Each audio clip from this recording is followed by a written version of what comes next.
Hello बच्चों, how are you? I hope you are all well. ठीक है बेटा, आज जो है हम इस पोएम को रीड करेंगे, इसको एक्सप्लेन करेंगे। पोएम क्या है हमारी? The kite. So students, all of us like to fly kites. हम सभी को जो है पतंग उड़ाना पसंद करते हो। पसंद पतंग उड़ाना, ठीक है। So have you ever tried to fly a kite? क्या आपने कभी पतंग उड़ाने की कोशिश की है? Let us students, we read in this poem about a kite as it flies in the sky.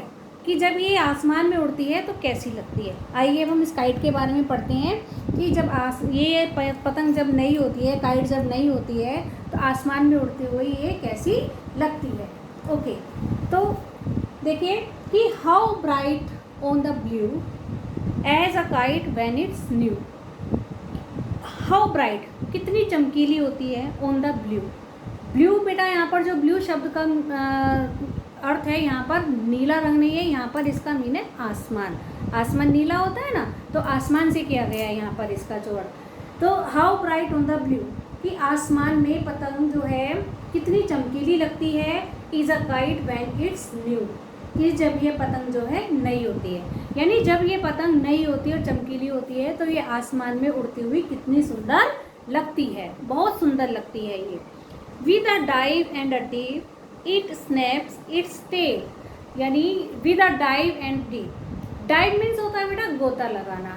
जब देखा है आपने, जब डाइवर्स होते हैं, जो मतलब जो नदी में जो गोताखोर होते हैं, जो गोता लगाते हैं तो कैसे लगाते हैं, ये गए इस तरह से, और जितनी गहराई तक गए वो क्या कहलाया जाएगा, डीप। ठीक है, तो ये with a dive and a deep. आसमान में आपने पतंग को देखा है, उड़ती है, जब तेज ऊपर उड़ती है, ऊपर उड़ती एकदम से नीचे आएगी और फिर एकदम से ऊपर जाएगी, तो ये जो कहलाता है डाइव एंड डीप। तो आपने जब इसको, और जब ये डाइव एंड डीप करती है यानी गोता लगाते हुए या डुबकी लगाती है, तो उस समय ये अपनी जो टेल है, टेल क्या है इसकी, ये इस तरह की जो होती है ना, देखिए आपने पतंगों में होती है जो, तो जब ये ऊपर जाएगी तो एकदम से हवा में इस तरह से फड़फड़ाती हुई नजर आती है ना, इसकी जो टेल होती है, तो ये वो जो है फड़फड़ाते हुए नजर आती है ये। Then sorts like a ship with only a sail. तो तब उस समय जो इसमें जो पॉइंट है उसने इसका कंपैरिजन किससे किया है, एक नाव से किया है, एक जहाज से किया है उसका comparison.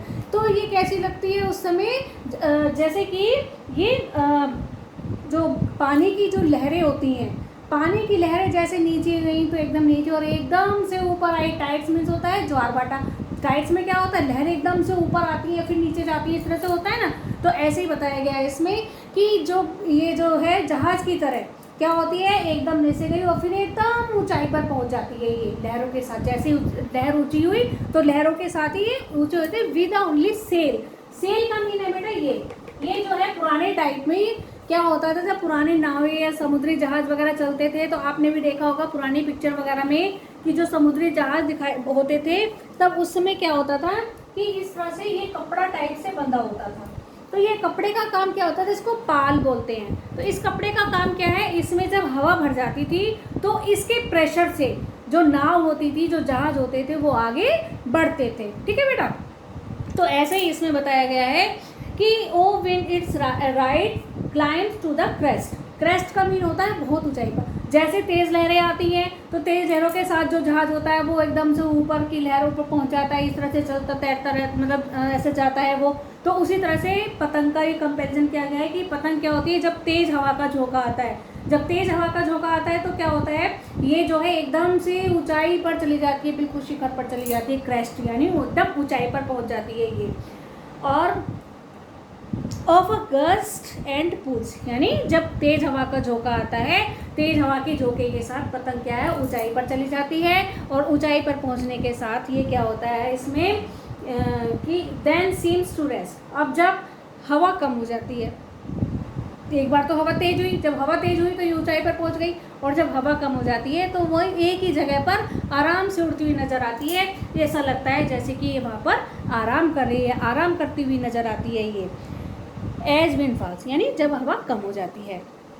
When string goes slack, तब क्या हो जाता है कि जो मांझा होता है, जो डोर होती है, वो कैसी हो जाती है, ढीली पड़ जाती है। स्लैक मीन्स होता है ढीला होना।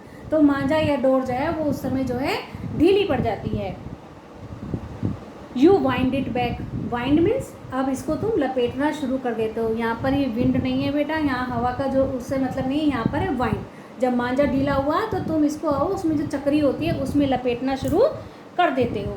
And run until a new breeze blows and its wings fill and up it goes.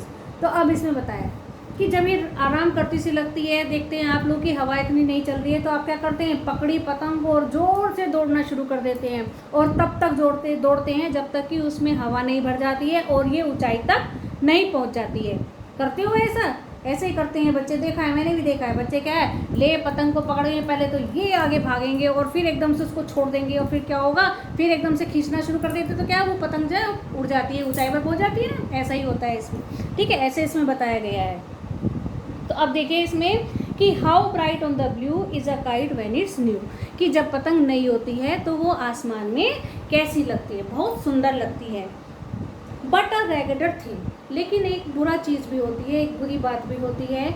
वो क्या होती है, यू नेवर विल सी, जो कि आप नहीं देख पाओगे, क्या, उसकी बदहाली को, जब वो फट जाती है। कैसे फट जाती है, when it flaps on a string in the top of a tree, जब ये एक पेड़ की ऊंचाई पर फंस जाती है और धागे के साथ ये क्या करती है, फ्लैप करती है, यानी फड़फड़ाती रहती है। जैसी हवा चलेगी तो फड़फड़, देखिए आपने उसको पतंग को फड़फड़ाते हुए पेड़ पर जैसे फंस जाती है ये उसमें देख लो, या फिर जैसे कोई भी नुकीली चीज़ ऊंचाई पर हुई तो वहाँ पर फंस जाती है, जब हवा चलती है तो वो एकदम फड़फड़ाती सी नज़र आती है, तो आप जो है उस समय उसको नहीं देख पाओगे, ठीक है। तो ये पोएम बेटा हमारी कंप्लीट हो चुकी है। इस पोएम की आप 8 लाइन्स लिखेंगे, उस 8 लाइन्स के बाद में फिर आप इस पोएम को इसको काइट को ड्रॉ करेंगे और उसमें कलर भी करेंगे। ये वर्क आपको जो है अपनी इंग्लिश लिट की कॉपी में करना है। ओके, थैंक यू बेटा।